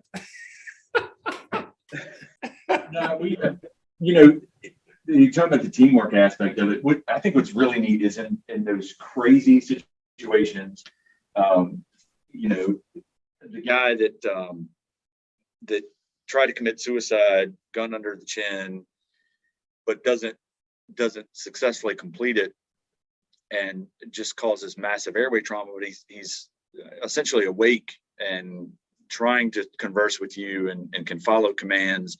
The crazy hairy situations where I can look at Mike, or I can say one word and he knows what I'm thinking. I know what he's thinking. It's this communication without verbs or without words. And I can say, hey, and he goes, yep. And you just, no, that's not going to happen. No. Hey, how about no? Yeah, because I get that more often than not. Yeah. Usually from my wife. I love her, but no. Yeah. No. Because a lot of times you want the people that call you to have this warm and fuzzy feeling about what you're going to do, what you think, and how confident you are about this. And sometimes just the body language and the looks to each other allow you not to admit to certain things, in front of people that, you want to instill confidence in, sort of thing. So, man, that's funny. Being able to look at Mike and go, hey, and he goes, nope. And go, okay. And we've just carried on a full conversation in 3 words. I love it. It's what we can do. I'm just saying. Yeah, man. Yeah. All right, give me one more, just one more, because I'm jonesing. One more story, and then we're gonna get into one more thing, which is training. All right. So real quick. So he and I, again, which for a while there seemed to be, while Mike was always getting the hoist calls or the search and rescue calls all the time, when he and I work a shift, it's usually, hold on, because it's going to get crazy. So this guy had taken a header off of a bridge and into a lake. They recover him from the lake. And, for anybody that doesn't know, like airway management, one of the things you do is always protect the teeth as best you can. I mean, you stay off the teeth when you're doing intubation skills, stay off the teeth. I'm assuming this gentleman had some type of drug history just based off of the assessment that we found, and the dentation. So we're doing we decided he's unresponsive. We're gonna do a rapid sequence intubation, and there's pre-oxygen. We're doing our pre-oxygenation, apneic oxygenation stuff is on, and they had, I think they had a nasal cannula, but it wasn't on correctly. So when I'm getting all my airway stuff ready, and when I kind of pulled the nasal cannula off to put it on correctly, and when I did, it snagged a tooth that was already loose and hanging, and flung it like towards by Mike's head, who's at the foot, and he's like, "What?" I was like, "Oh gosh, I'm sorry, that was a tooth." He's like, "What did you do?" I was like, It was already out. I didn't damage it. I haven't even gone in yet. Yeah, no blade in hand yet. That was a nasal cannula. It wasn't even. Yeah. Wasn't even a piece of equipment. That particular day, I think we had each intubated a couple of people, or at least one person. And this call that Kevin was talking about was like at 4 or 5 in the morning on our off-going morning. And we had started running calls at probably, so we work 24-hour shifts. Yeah. So we had started running calls in the morning the day before, and we had probably run 6 calls. I think a hanging, several motor vehicle crashes. I mean, and this was just the culmination. Wow. I mean, we both hadn't been to sleep yet, and I think anything you do that has a sick comedic value to it at times, but to add to Kevin's, we just to end, I guess, with as far as calls go, with a more critical one, we started back several years ago carrying blood products on our helicopters. Okay. So we carry 2 units of packed red blood cells, ONA, which has transformed our program tremendously from our capability standpoint. We go a lot of places, and you know, for the blood part of it, you know, people, you know, meet us, you know, 20 minutes from the hospital as they're coming up the road. We land. Sometimes we just jump on with them, start blood on people, and just keep going. But we, Kevin and I had the opportunity to go to a fairly close county here, you know, back several years ago. I say several years ago, I can't even remember, but a guy had tried to drive around the traffic stop on his motorcycle and hit a truck head on. Took his left leg off at like mid thigh and angulated this right leg, and it was he was in bad shape, and we made the decision to start resuscitating him with blood, which was the right thing to do, and get him to the closest hospital where we could potentially get more blood, just because we have been over the years RSIing people, you know, on a fairly regular basis, but it really wasn't up until we started getting blood that we started truly being able to resuscitate people the right way before we sedated them. So we were like, listen, we need to do resuscitation on this guy. We got him to the ER, and then basically the ER there just said, have this room. It's you guys call. We'll help you.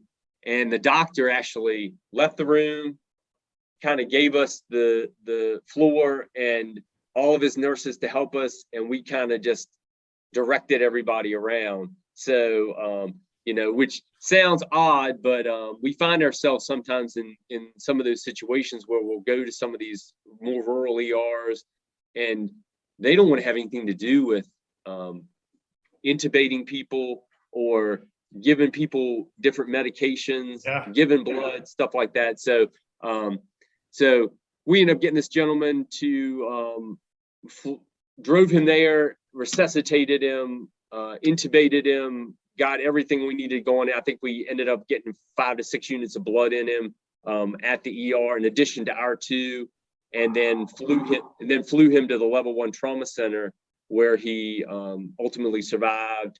Ended up, you know, losing that left leg, but it was a very successful, you know, call, just based on the fact that he was in definitely some peril when we got to him. So yeah, the left leg, or the leg that was amputated, and they told us it was amputated, and you look down, and I think it was cold, so it had blankets on, and we're looking, and the leg was gone. It wasn't there. Like, you know, he's on a backboard and he's immobilized, and it wasn't there. And we hadn't gotten to like a detailed secondary survey, right? I mean, we're doing resuscitation, and we're getting lines put in, and we're working on airway control, and we get to the hospital and get him over to the bed. We're getting more stuff going, and I was like, why is he sitting on this? Why is his shoe under his back? And I couldn't pull the shoe out from underneath like the small of his back. I was like, just thought it was a shoe. Well, it was still attached to his leg that was folded up under him, twisted around. So it was there. It was there. It was there, but it wasn't there. Like, it was amputated just by a little bit, but it was tucked up under him. And I, of course, didn't realize it until I tried to pull the shoe out, which is still attached to the leg that was twisted up under him. So, oh my gosh, craziness, man. Crazy. That's why I love this job. I mean, you never know. You never know what it's going to be. You never know. You never know what you're going to get. The tones go off, and you're like, let's do this. Yeah. And then you end up chasing some guy through the snow that just robbed the 7-Eleven. And you find him because his footprints on FLIR are still lit up in the snow. I love a FLIR. That is awesome. In your info, you're looking, you're like, hey man, they're footprints, and they go to that shed over there. Oh, I freaking love it. Man, that's awesome. Well, I'll tell you what, man, let's move forward a little bit, because I want to talk a little bit about training. So we're going to give a mad shout out to SR3 Rescue Concepts right now, because you guys have them come out and give you some training. So Dave Cowan on this podcast, Pat Barber on this podcast, Rob Bunday on this podcast were your 3 instructors, and a shout out to my daughter, Haley Quinn.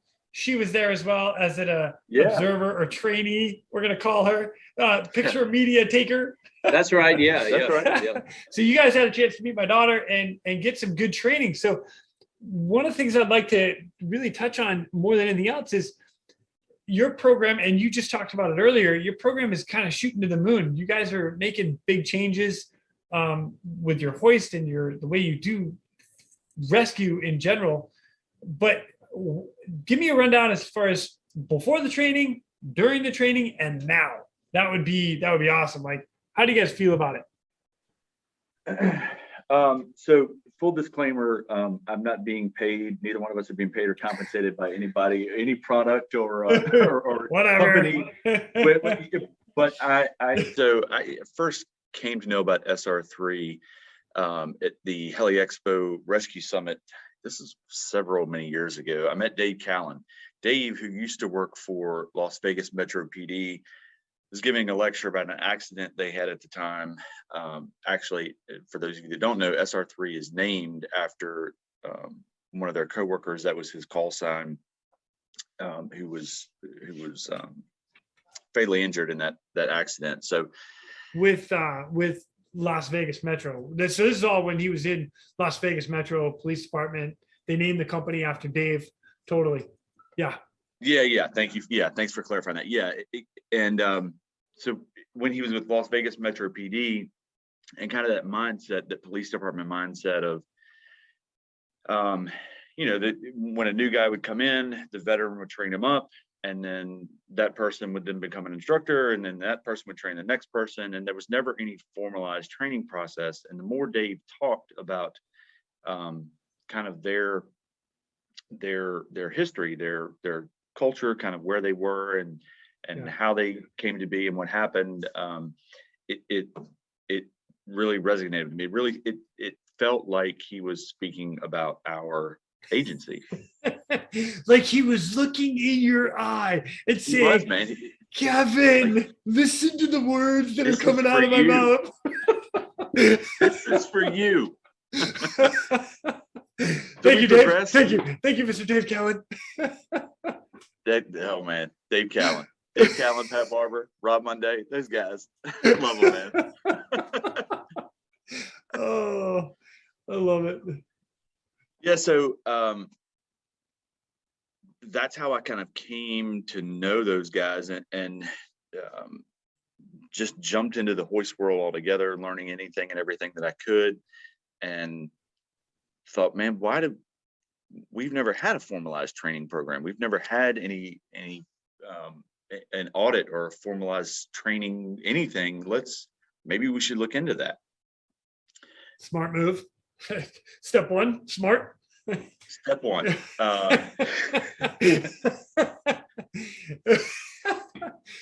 wait a minute. Let's take that for a second, because you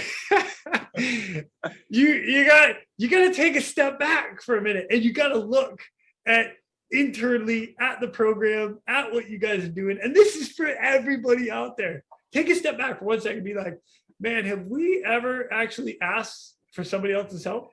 Hey, maybe we should. You might not learn a thing, but you may take one thing away, and mind blown.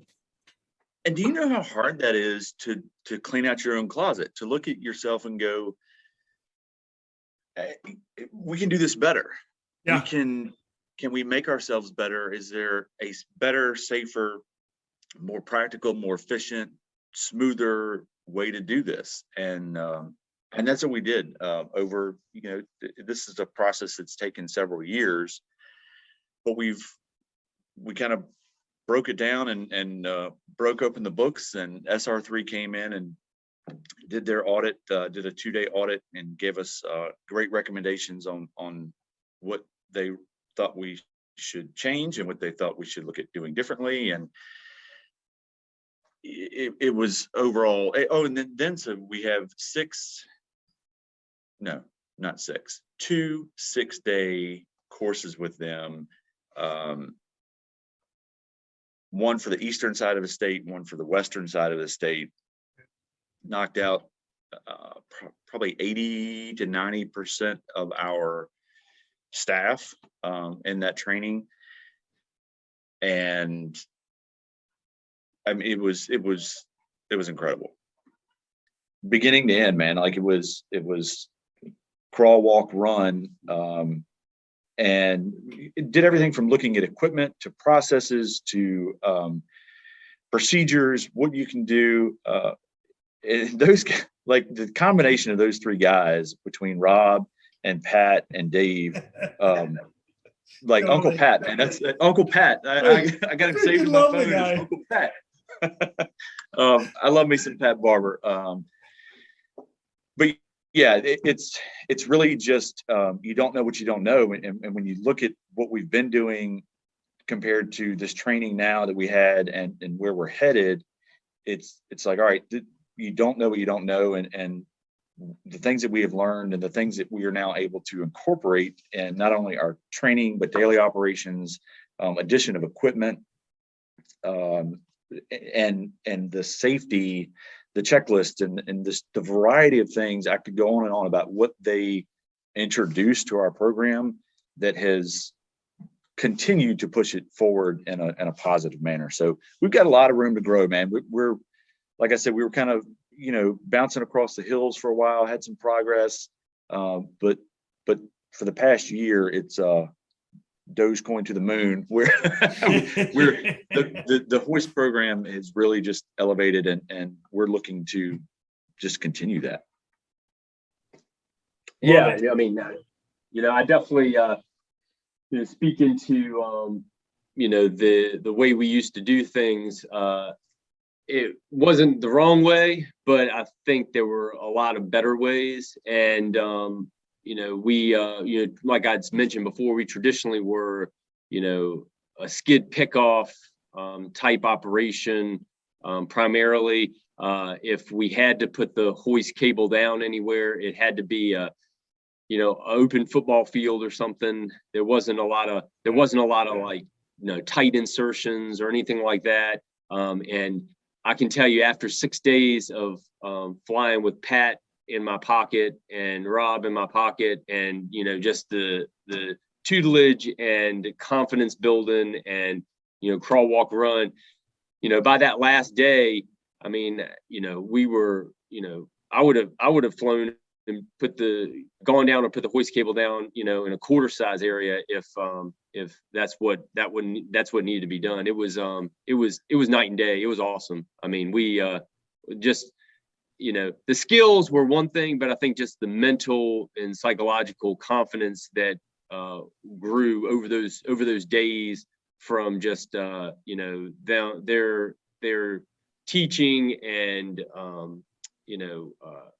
confidence building, lectures and skill sets and things that they showed us. It was, profound. So, man, that's awesome. Okay, so my heart, I love SR3, like I said, shout out to them. But anybody out there, I'm highly recommending external training. Like it's something when you have somebody else come in and evaluate a program, check it out, give you tips and tricks, give you ideas. It's tools in the toolbox. It's going from a light on wheel landing or skids on or toe in to now all of a sudden you have a hoist, to now all of a sudden, instead of an open field, you're going to that super confined area. It makes a difference. And again, you don't know what you don't know. And then once you start learning, you're like, oh, this is good. And then you start learning more and practicing more, trying more. everything in a safe manner. So, and I'll tell you, one thing that I took away from this, the SR3 stuff, that I would, if anybody out there is looking to find somebody to do external training with, is bring a pilot. We did Dave up front with our pilot, and Rob and Pat in the back with our hoist guys, and we simultaneously trained both on the pilot side as well as the hoist operator side. And it was it really not only, I think, developed our confidence, but it also developed our our relationships between our hoist guys and our pilots, and we each had an opportunity to learn a lot about ourselves by going through this, but learn a lot from each other, because we had Dave up front kind of prompting and Pat in the back kind of prompting, and it opened things up a lot. So, man, that's awesome. Yeah. Well, and from what I understand, just in conversation offline and whatnot, you guys have done a phenomenal job with everything that you've gone to and where you're at now. So mad props for taking that leap and making changes to your own program. Because I know there are a lot of people out there that are like, oh, I don't need that. I'm not going to make that change, or I'm not going to do this. I'm all about tools in the toolbox. And if I'm not learning every day, it's time to hang it up. That's what I say. Yeah. So, well, I can tell you one thing, another additional thing that we learned back in, we went and did something at Echo this past year related to our hoist stuff, just kind of where we were, where we are, and where we're going. And it was amazing to get out there and interact with people all over the country on the hoist side of things, and find out that we're not alone. We're not the only ones that have a program that is in need of refinement, or some of these places you go to and you're like, hey man, yeah, that's where we were a year ago, or that's where we are now, or that's where we want to be. And I think after our lecture, we had so much off script conversations with people about how we did what we did, where we're going, what we plan on doing, sort of thing, that I think it opened everybody's eyes to the possibilities of new and different relationships with other programs across the country, kind of learning from each other, figuring out where we go from here. So it's intimidating, man. Like I remember the first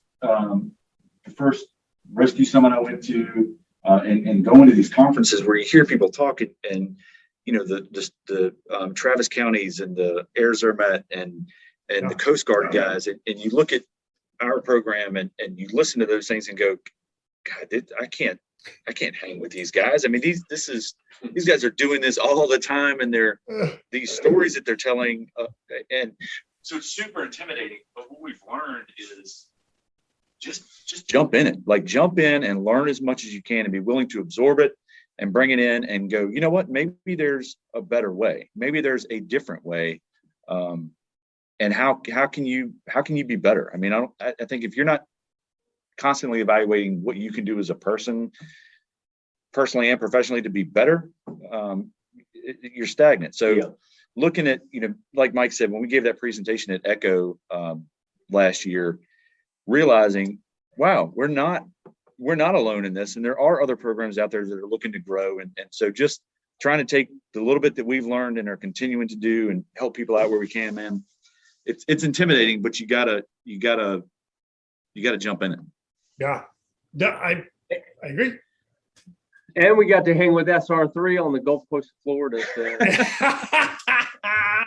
Yes. Oh, that's awesome. Yeah, I'll touch on one other thing.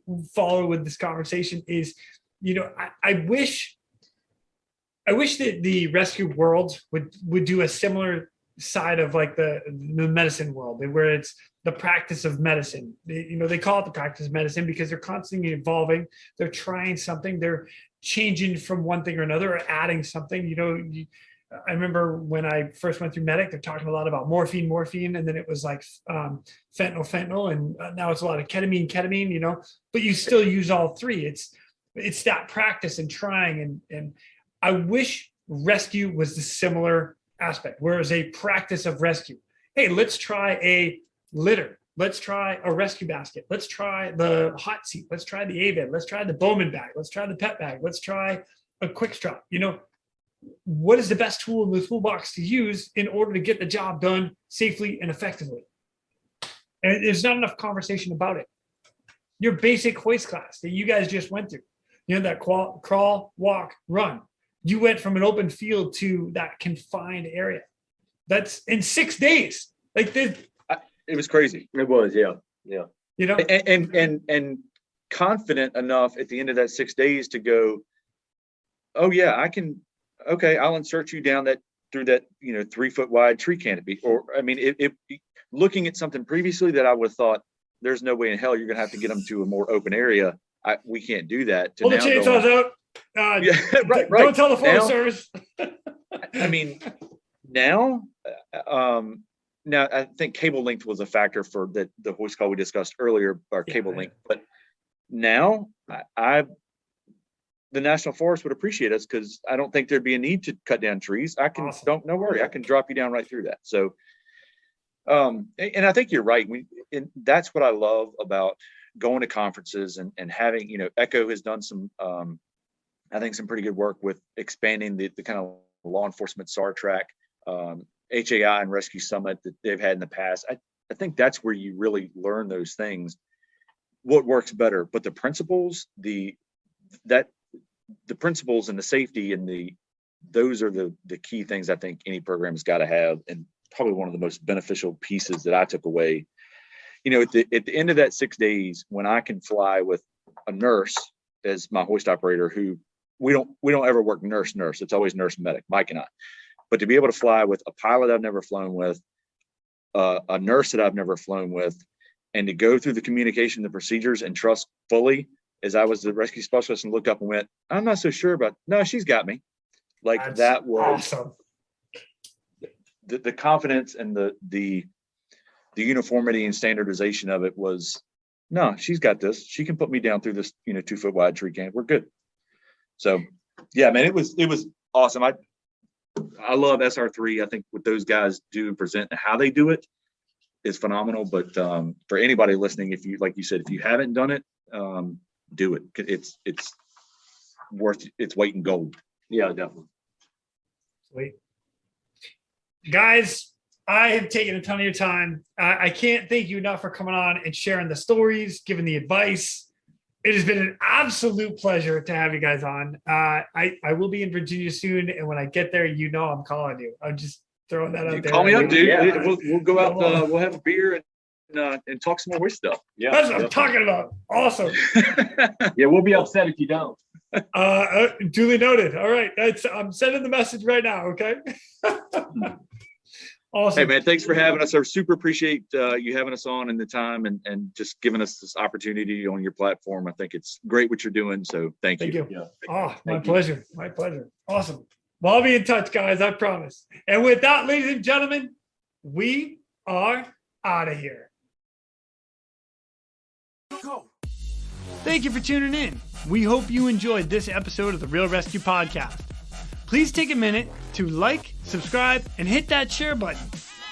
I'm pulling chocks and taking off, but before I go, if anyone out there has a rescue story they would be willing to share, I would be humbled and honored to have you on as a guest. Or if you have any questions about rescue or anything else we talk about here, send an email to jason@therealresq.com. That's Jason at TheRealResq.com. You can also check us out on our web pages, therealresq.com, our Facebook page, and our Instagram page @TheRealResQ. Again, a special thank you to all of you staying on the watch today. Always remember, when that SAR alarm goes off, those in distress are praying for a miracle. They are going to get you. Until next time, fly safe and swim hard.